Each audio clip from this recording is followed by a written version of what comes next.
Message నిన్న విని ఉన్నాము. ఇంకా తరగతులు మనకి పూర్తంగా వివరించున్నారు. అయినప్పటికీ దేవుడు నాకు కొన్ని వాక్యాలను నేను మీతో పంచుకోవాలని ఆశపడుతున్నాను. దయచేసి అందరం మొదటిగా మత్తయి 3వ అధ్యాయం 3వ వచనం.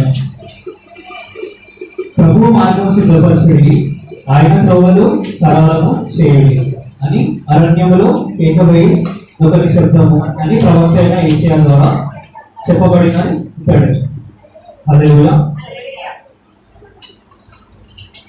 ఇక్కడ ఎవరి గురించి మాట్లాడుతున్నారండి?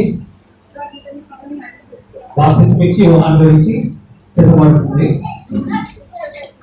అయితే మొదటిగా మనం ధ్యానించాల్సింది ఏంటంటే, ప్రభువు మార్గము సిద్ధపరచుడి, ఆయన త్రోవలను సరళం చేయుడి.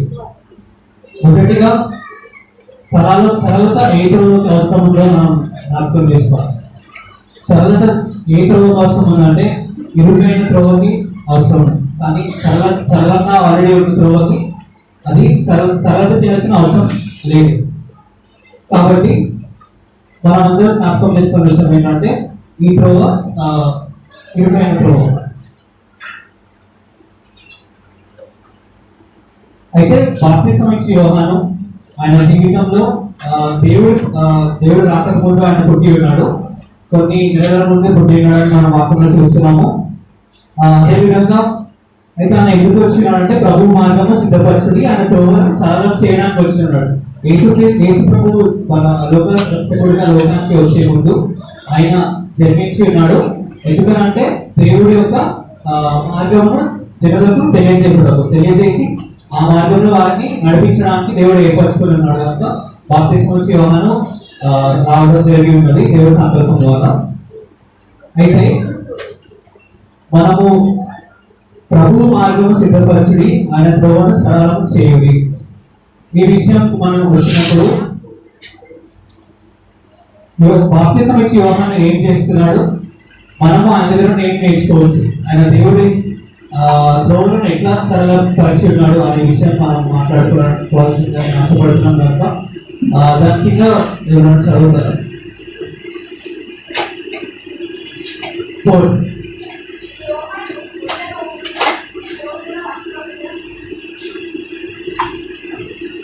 వల చుట్టూ తన వెంటిని తరుచుకొని వాడు, విడుదలను అడిగి తేనెను అతనికి ఆహారం.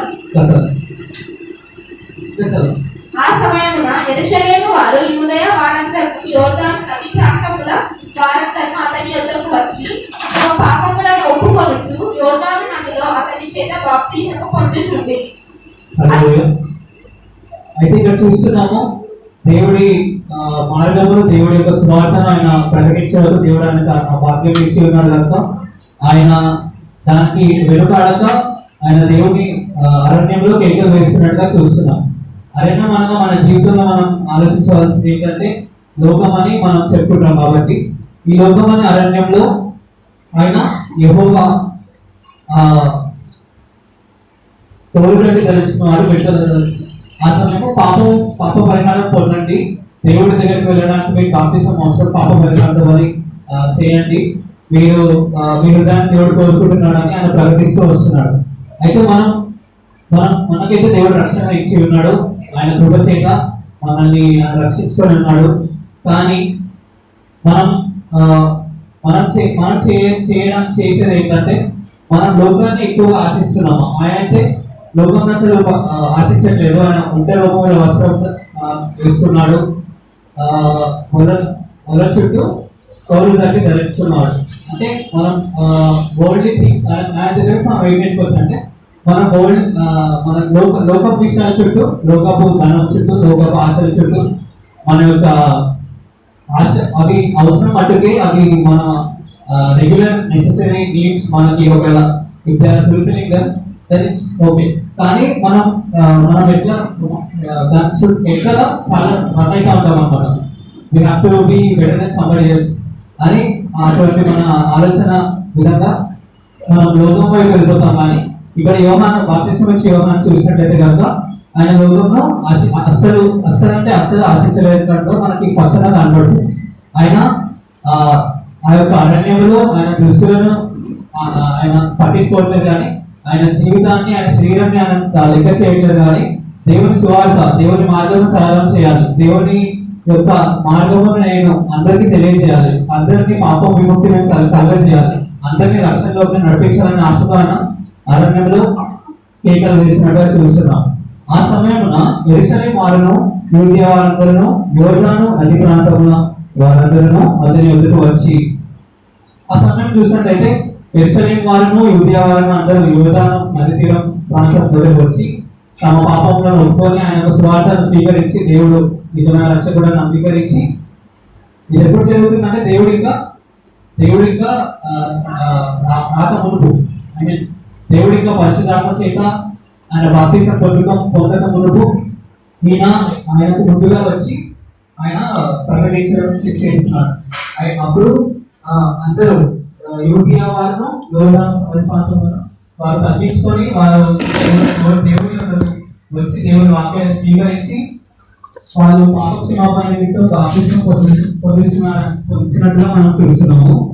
అయితే పరిసయ్యులలోను సద్దుకాయలలోను అనేకులు బాప్తిస్మం పొందవచ్చుట చూపి, సర్ప సంతానమా, రాబో ఉగ్రతను తప్పించుకొనుటకు మీకు బుద్ధి చెప్పు వాడెవడు? మారు మనసుకు తగిన ఫలము ఫలించుడి. అయితే ఆ సమయంలో ఆయన యూదులకు యెరూషలేము మన అందరినీ బాప్తిసం ఇస్తూ ఆయన పాపములను వాళ్ళు క్షమింపబడాలని వాళ్ళ హృదయాన్ని సమర్పించుకున్నప్పుడు దేవుడు ఈ యొక్క బాప్తిసం వచ్చి యోహాను ద్వారా వారికి బాప్తిసం ఇస్తూ ఆయన దేవుడిలోకి నడిపిస్తూ ఉన్నప్పుడు ఇక్కడికి వచ్చిన వారు సద్దుకేయులు మరియు పరిసయ్యులు సద్దుకేయులు మనం వాక్య భాగంలో మనం గమనించినట్లయితే వారు రాజ్యాంగం వారు పొలిటిషియన్స్ లాగా మనం చూస్తున్నాం. అయితే వాళ్ళు ధనంలో కూడా గొప్పవారు, మరియు వారు ఏమైతే జరగవలసిన వాళ్ళు డిసైడ్ చేసే వాళ్ళ శక్తి వాళ్ళకు ఉంది. కాబట్టి వారు ఎట్లా అంటే దేవునికి మేము సమీపంగా ఉన్నాము, యెహోవాకు మేము సమీపంగా ఉన్నామని శరీరానుసారంగా వాళ్ళు చేసే విధానంలో ఉన్నారు, కానీ వారి ఆత్మ, వారి అంతరంగం దేవుడికి చాలా దూరంగా ఉంటుంది. అది మనం క్లియర్గా చూడవచ్చు. ఎందుకంటే వాళ్ళు మాట్లాడే మాటలు దేవుడితో మనం ఇంకొక దేవుడు చూస్తాము. వీళ్ళు ప్రార్థన చేస్తున్నప్పుడైతే వీళ్ళ గొప్పలు చెప్పుకుంటూ, నేను ఇది ఇస్తున్నాను ప్రభు నీకు, నేను ఇంత మంచి వాడిని, నేను 7 days ఫాస్టింగ్ ఉంటున్నాను, నేను చాలా పరిశుద్ధుడనని వాళ్ళ గొప్పలు దేవుడికి చెప్పుకుంటున్నాను. అదే విధంగా చూసినట్టయితే మరి ఒకరు ఉన్నారు సుంకరి. ఆయన తగ్గించుకొని తగ్గింపు హృదయంతో, దేవా నేను పాపిని, నన్ను క్షమించు, నన్ను రక్షించు ప్రభువా, నీ వైపు చూడడానికి కూడా నాకు అర్హత లేదు అని చెప్పి వాళ్ళు దేవుడిని అడుగుతున్నారు. ఈ వీళ్ళిద్దరు మధ్యలో మనం అర్థం చేసుకోవాల్సిందంటే మన జీవితంలో పరీక్షించుకోవాలి. మనం అటు పరిసయ్యులు సద్దుకేయులు వాళ్ళు ఉన్నామా, సుంకరి వాళ్ళు ఉన్నామా?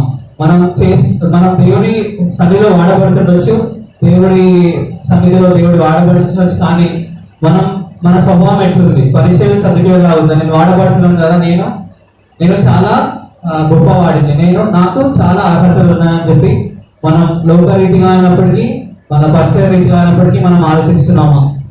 లేదంటే సుంకరి లాగా అంతకంతకు దీనుడైపోయి, దేవా నేను పాపిని, మనం ఎందుకంటే మనం మనుషులం కనుక మనం పాపము చేస్తాము, మనం దేవుడిని కోరుకోవాలి. అదే అంతేగాని దేవుడు ఎలాగో చూడడు కదా అని చెప్పి ఆయన ముఖకాంతి వెలుగులో మన రహస్య పాపంలో కనిపిస్తున్నాయని ఇందాక మనం వాక్యంలో విని ఉన్నాము. కాబట్టి ఎట్లా ఉన్నామో ఒకసారి మనం గమనించుకోవాలి. అదేవిధంగా నెక్స్ట్, అబ్రహాము మాకు తండ్రి అని మీలో మీరు చెప్పుకున్న తలంచవద్దు. దేవుడు ఈ రాళ్ల వలన అబ్రహామునకు పిల్లలను పుట్టింపగలడని మీతో చెప్పుచున్నాను.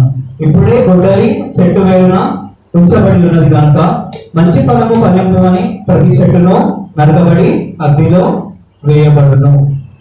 హల్లెలూయా.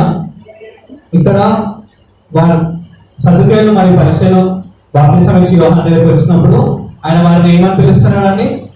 సర్ప సంతానమా అని వారిని అంటున్నాడు.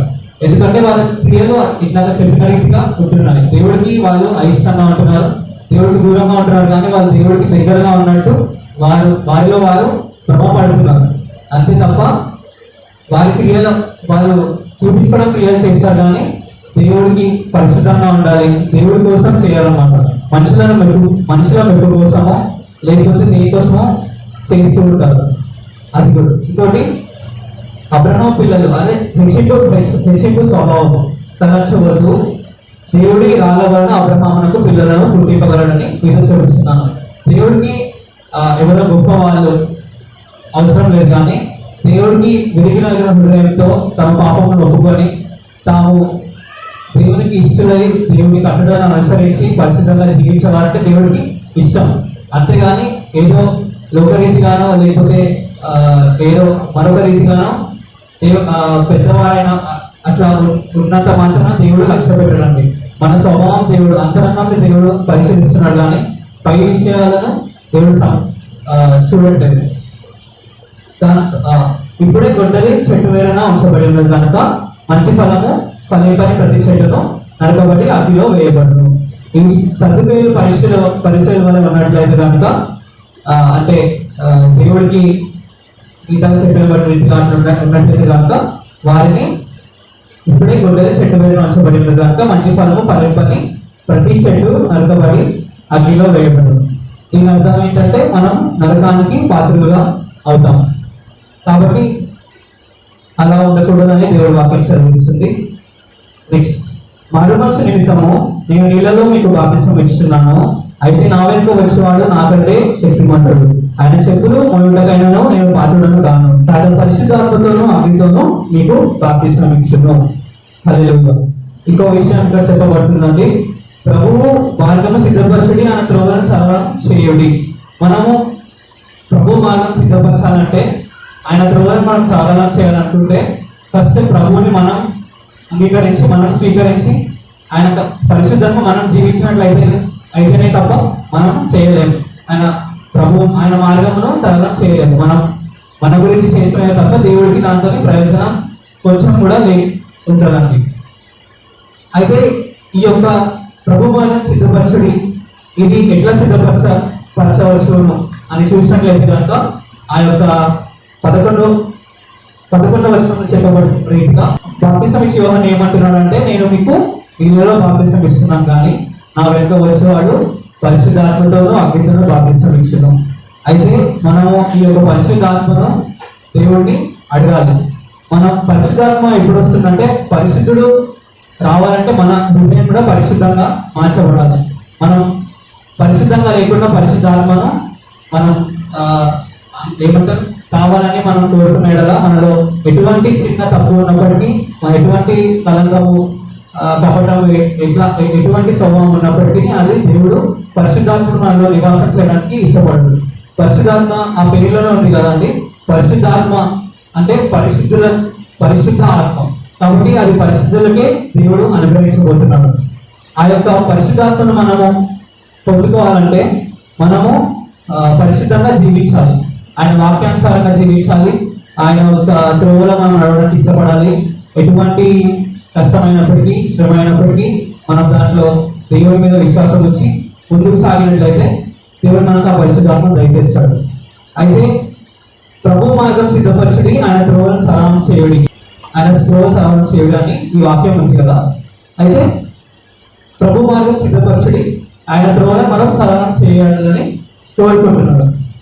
కానీ మనము ఏ గుంపులో ఉన్నామో మనము పరీక్షించుకునే సమయం ఇదండి, మంచి సమయం. కాబట్టి ప్రభు మార్గం సిద్ధపరచేవారు ఖచ్చితంగా మనం ఇక్కడ చూసినట్లయితే లైట్గా చూసినట్లయితే బాప్తిసం ఇచ్చి యోహాను ఏం చెప్తున్నానంటే, మనం నేర్చుకునేయండి వరల్డ్లీ థింగ్స్. మనము లోకాశలు ఉంచుకోవద్దు. మనము దేవుడికి సమీపంగా మనకి తగినంత ఉంటే చాలు, దేవుడికి వెచ్చించాలని దేవుడు వాక్యము ఇక్కడ చదివిస్తున్నాం, బాప్తిసం ఇచ్చి యోహాను చదివిస్తున్నాం. దాని తర్వాత ఏంటి, పరిచర్యలు సర్దుకేయులు అటువంటి స్వభావం, గర్విష్టి స్వభావము, లేకపోతే కపట హృదయము, లేకపోతే తను తాను గొప్ప చేసుకోవడం దేవుడు సెకండరీ అనే యొక్క అటువంటి స్వభావం మనలో ఉండకూడదు. దేవుడు ఇంకోటి రెండోది, ఇంకోటి పాప క్షమాపణ. మనం పాప క్షమాపణ దేవుడి వాక్యాన్ని విని ఆయన వాక్యాన్ని స్వీకరించి మనం పాప క్షమాపణ పొందినాడు కదా, మనల్ని దేవుడు బాప్తిసం ద్వారా మన పాపము క్షమాపణ దొరుకుతుంది కాబట్టి పరిశుద్ధంగా మార్చబడతాం. ఆ తర్వాత అయితే మన స్వభావం ఒకవేళ పరిచయాలు సర్దికేలా ఉన్నట్లయితే కనుక మనకి టోటలీ మన చెట్టు వేల ఉంచబడి ఉందని దేవుడు వాక్యం చదివిస్తుంది. దేవుడు మనల్ని అటువంటి స్వభావం అంటే దేవుడికి ఇష్టము ఉండదు. కాబట్టి ఏదో ఒకప్పుడు దేవుడు వారిని నచ్చదు కాబట్టి దేవుడు వారిని దూరము చేస్తాడు. ఇంకోటి నరకంలోకి త్రోసివేస్తాడని, అగ్నిలో పడవేస్తాడని మనం చూస్తున్నాం. ఆ తర్వాత last and very important thing ఏంటంటే మనం పరిశుద్ధంగా ఉండి పరిశుద్ధాత్మను మనం దేవుడి పరిశుద్ధాత్మను మనం పొందుకోవాలి. అప్పుడే మనం ఈ పాపమును, లోక విషయాలను, ఇవన్నీ పైన చదవబడిన వాటన్నిటిని జయించగలుగుతాము. మరి ముఖ్యంగా ప్రభు మార్గమును సిద్ధపరచడానికి, ప్రభు మార్గము త్రోవను సరళం చేయడానికి మనల్ని దేవుడు వాడుకుంటాడు. అయితే ఇంకొక విషయం ఏంటంటే ప్రభు మార్గము సిద్ధపరచుడి, ఆయన త్రోవలు సరళం చేయండి. అయితే ఆయన త్రోవలు సరళం చేయాలనుకున్నప్పుడు మనము మన దేవుడు ఏర్పరచుకున్న వారు దేవుడి త్రోవ సరళం చేయడానికి, ఆయన మార్గం సిద్ధపరచడానికి బయలుదేరుతున్నప్పుడు మనము వారిని ప్రోత్సాహపరిచే వారికైనా ఉండాలండి. మనం ఎప్పుడైనా ఎవరినైనా ప్రభు మార్గం సిద్ధపరిచే వారికి లేదా ఆయన త్రోవను సరళం చేయాలని ఆశపడిచిన వారికి, దేవుడి ఆత్మచేత ప్రేరేపింపబడే వారికి మనం ఎప్పుడూ లోబడి ఉండాలి. వారికి మనకి నేర్పిస్తున్న మనం ముందు నడుచుకున్న వారికి అందరికీ మనం లోబడి ఉండాలి. అప్పుడే దేవుడు తన కార్యాన్ని సఫలం చేసుకోగలుగుతాడండి. కాబట్టి ఆ విధంగా నేను చెప్పాలనుకున్నాను. దేవుడు ఇచ్చిన వాక్యం ప్రేమించగా.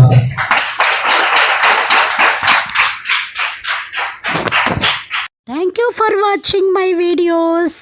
Like, share, comment and subscribe to my channel.